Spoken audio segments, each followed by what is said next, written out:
ಸ್ನೇಹಿತರೆ, ಮುಂದೆ ನಮ್ಮ ಕರ್ನಾಟಕದಲ್ಲಿ ಸರ್ಕಾರ ವಿದ್ಯುತ್ ಕಂಪನಿಗಳಾದ ಬೆಸ್ಕಾಂ, ಎಸ್ಕಾಂ ಮತ್ತು ಮೆಸ್ಕಾಂಗಳ ಜೊತೆಗೆ ಖಾಸಗಿ ಕಂಪನಿಗಳು ಕರೆಂಟ್ ಸಪ್ಲೈ ಮಾಡಲಿದ್ದಾವೆ. ಹೌದು, ದೇಶದ ದೈತ್ಯ ಕಂಪನಿಯಾದ ಟಾಟಾ ಪವರ್ ಕರ್ನಾಟಕದ ಬರೋಬ್ಬರಿ 19 ಜಿಲ್ಲೆಗಳಲ್ಲಿ ವಿದ್ಯುತ್ ವಿತರಣೆ ಮಾಡಲು ಅನುಮತಿ ಕೋರಿ ಕೆಇಆರ್ಸಿ ಕರ್ನಾಟಕ ವಿದ್ಯುತ್ ನಿಯಂತ್ರಣ ಆಯೋಗಕ್ಕೆ ಅರ್ಜಿ ಸಲ್ಲಿಸಿದೆ. ಆದರೆ ಇದಕ್ಕೆ ಈಗ ರಾಜ್ಯಾದ್ಯಂತ ಭಾರಿ ವಿರೋಧ ವ್ಯಕ್ತವಾಗಿದೆ.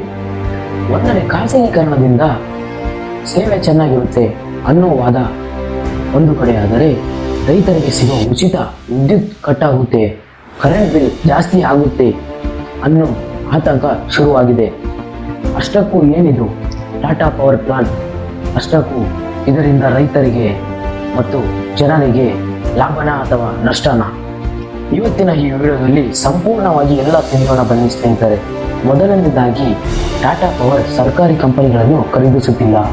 ಅಂದರೆ ಈಗಿರುವ ಬೆಸ್ಕಾಂ ಅಥವಾ ಬೇರೆ ಎಸ್ಕಾಂಗಳ ಜೊತೆಯಲ್ಲೇ ಟಾಟಾ ಪವರ್ ಕೂಡ ತನ್ನದೇ ನೆಟ್ವರ್ಕ್ ಮೂಲಕ ಜನರಿಗೆ ವಿದ್ಯುತ್ ಕೊಡಲು ಪ್ಲಾನ್ ಮಾಡ್ತಿದೆ. ಈಗಾಗಲೇ ದೆಹಲಿ ಮತ್ತು ಒಡಿಶಾ ರಾಜ್ಯಗಳಲ್ಲಿ ಟಾಟಾ ಪವರ್ ಈ ರೀತಿ ಯಶಸ್ವಿಯಾಗಿ ವಿದ್ಯುತ್ ವಿತರಣೆ ಮಾಡ್ತಿದೆ.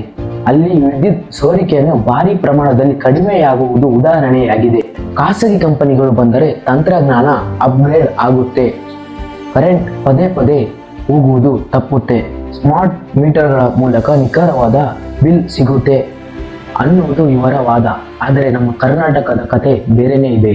ಹಾಗಾದರೆ ವಿದ್ಯುತ್ ಮಂಡಳಿ ನೌಕರರು ಮತ್ತು ರೈತರು ಯಾಕೆ ಹೋರಾಟ ಮಾಡುತ್ತಿದ್ದಾರೆ? ಇಲ್ಲಿ 3 ಮುಖ್ಯ ಕಾರಣಗಳು ಇವೆ. ಮೊದಲನೆಯದು, ಲಾಭದ ಕಡೆ ಮಾತ್ರ ಗಮನ.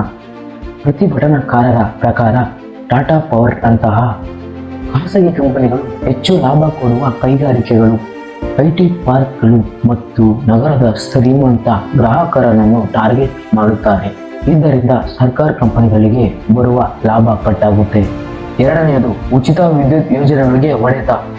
ಕಂಪನಿಗಳು ನಷ್ಟದಲ್ಲಿದ್ದರೂ ಗ್ರಾಮೀಣ ನಗರಕ್ಕೆ ರೈತರ ಪಂಪ್ ಸೆಟ್ಗಳ ಉಚಿತ ಅಥವಾ ಸಬ್ಸಿಡಿ ದರದಲ್ಲಿ ಕರೆಂಟ್ ಕೊಡುತ್ತಾರೆ. ಅಂದರೆ ಖಾಸಗಿ ಕಂಪನಿಗಳು ಲಾಭಕ್ಕೋಸ್ಕರ ಕೆಲಸ ಮಾಡುವುದರಿಂದ ಸರ್ಕಾರದ ಸಬ್ಸಿಡಿ ಹಣ ಲೇಟ್ ಆದರೆ ಕರೆಂಟ್ ಕಟ್ ಆಗುತ್ತೆ ಅನ್ನೋದು ರೈತರ ಆತಂಕ. ಮೂರನೇದು, ಬಿಲ್ ಹೆಚ್ಚಳ ಮತ್ತು ಉದ್ಯೋಗದ ಭೀತಿ.